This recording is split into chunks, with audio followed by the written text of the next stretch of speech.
let's start with the question number 23.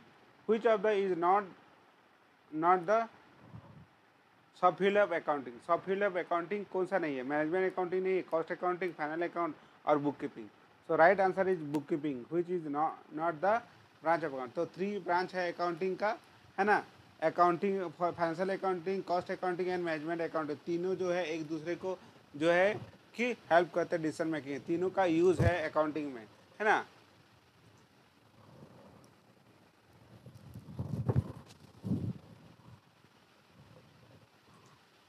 Next आपका जो है question number 24.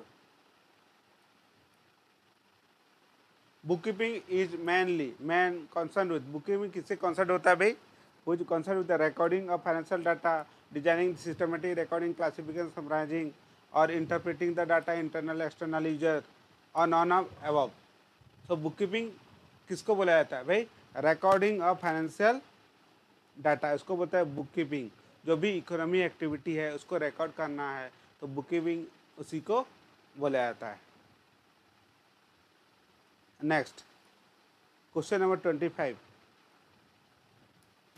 Use of the accounting information include. भाई use of accounting information किसको बोला जाता है? क्या क्रेडिटर्स को, लेंडर को, कस्टमर को, ऑल ऑफ दिस. भाई किसको यूज होता है अकाउंटिंग में? सब, all stakeholders, creditor, lender और क्रेडिटर, सब अकाउंटिंग इंफॉर्मेशन को यूज करते हैं. तो right answer is all of above. All are the known as user of accounting information. Question number 16. 26. Financial statement is only considered. Financial statement is considered for asset expressed in monetary term, liability expressed in monetary term, or asset expressed in non-monetary term. Asset and liability expressed in monetary term. So क्या होगा right answer? That is nothing but the asset and liability expressed in monetary term. Any item which is related to monetary term that can be recorded. जो भी economy activity होता है और जिसको financially आप express कर सकते हो, लिख सकते हो, वही आप जो है बुक्स ऑफ अकाउंट पे लिखते हैं. So right answer is D. Next question आपका जो है question number 27. Dash is the primary stage. Accounting का जो है अकाउंटिंग और management accounting, bookkeeping, auditing. तो सबसे पहले क्या है? सबसे पहले हो गया बुक कीपिंग. क्या होगा? Book keeping. उसके बाद जो है अकाउंटिंग आता है और उसके बाद जो है आपका मैनेजिंग होता है जो भी है. उसके बाद ऑडिटिंग, फाइनेंशियल बात हो गया, ऑडिटिंग होता है. भाई अकाउंट्स बनने के बाद ही आएगा ना ऑडिटर ऑडिट करने के लिए, कि इसको पहले आ जाएगा? तो पहले रिकॉर्डिंग होगा, जर्नल होगा, फिर लेजर होगा, फिर ट्रायल बैलेंस बनेगा, फिर बैलेंस शीट बनेगा, है ना. उसके बाद ऑडिटर आके ऑडिट करेगा. तो right answer is here first step of the accounting is book keeping. तो right answer is C. Book keeping is the right answer. Next question number 28. External user of accounting information. कौन external accounting information use करता है? That is investor, lender, management और A और B and owner. तो external कौन है भाई? Owner जो है बिजनेस के लिए यूज होता है तो वो इंटरनल है. और एक्सटर्नल कौन है भाई? Investor and lender. Investor and lender. So A is the answer. External user बोला जाता है. मेरा कॉन्सेप्ट वीडियो में मैं बताया हूँ who is the external user और who is the internal user, है ना. सो दो तरह से जो है इंटरनल और एक्सटर्नल को डिवाइड किया गया. इंटरनल कौन हो गया भाई? आपका एम्प्लॉई, ओनर, मैनेजमेंट, ये सब हो गया इंटरनल. एक्सटर्नल में कौन हो गया? इन्वेस्टर और लेंडर, है ना. जो पैसा दिया है ये सब एक्सटर्नल होते हैं. जो कंपनी में से वो रिलेटेड है, कंपनी के से ये जो है कंपनी का अंदर रहते हैं ये लोग और कंपनी का ये बाहर रहता है ना. आई होप ये आपको समझ में आ गया. नेक्स्ट आपका जो है क्वेश्चन नंबर 29 करेंगे. Question number 29. Which method of accounting is the commonly accepted business concern? कौन सा अकाउंटिंग जो है बिजनेस सब बिजनेस में चलता है? Cash method of accounting, mercantile method of accounting, separate method, special method और सिस्टमेटिक मेथड. सो मर्केंटाइल मेथड जो है हर एक ये में होता है. कैश क्रेडिट दोनों को जो यूज करते हैं So B is the right answer, that is mercantile. Mercantile method सब इसको यूज़ करते हैं, कैश और क्रेडिट दोनों यूज़ करते हैं। 30 नंबर, जॉब अकाउंटिंग किसको बोला जाता है? Job accounting is what? Job accounting,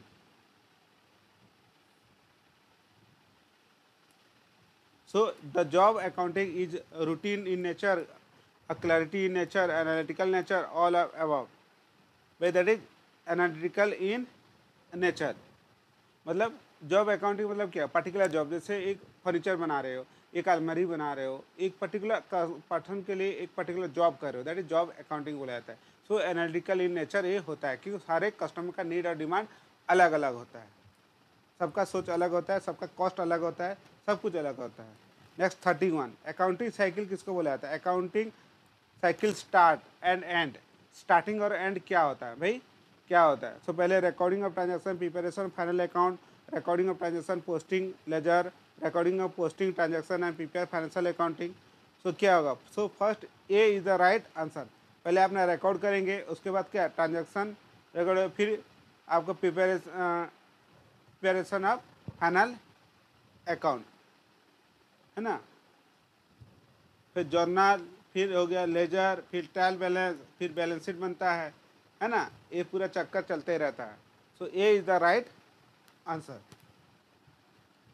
A is the right answer. 32, according to dual aspect which of the is correct? Dual aspect of accounting में कौन सा करेक्ट है? Increasing in the one asset और decrease in the other asset, और decreasing in the liability will increase in the liability, और decreasing in the both the liability of the asset, and non of above. So right answer is here, जो होगा non of above, non of above. भाई dual accounting asset में जो है कोई भी चीज़ नहीं है भाई, every debit has a respective credit. Question number 33, question number 33, which concept hold that transaction is recorded at the time when the it is taken the place, is not when the settlement is taken place? Which concept hold that transaction is recorded at the time when take place and not when settlement take place? तो variable object concept और matching concept, actual concept और revenue recognition concept. भाई accrual concept बोलता है, accrual भाई आज हो सकता है कल, आउटस्टैंडिंग प्रीपेड एक्सपेंसेस, है ना, हो सकता है नहीं हो सकता है ना, भाई सैलरी आउटस्टैंडिंग है, प्रीपेड पहले से दे दी है, उसी ट्रांजेक्शन को बोलता है एक्रूअल कॉन्सेप्ट, है ना।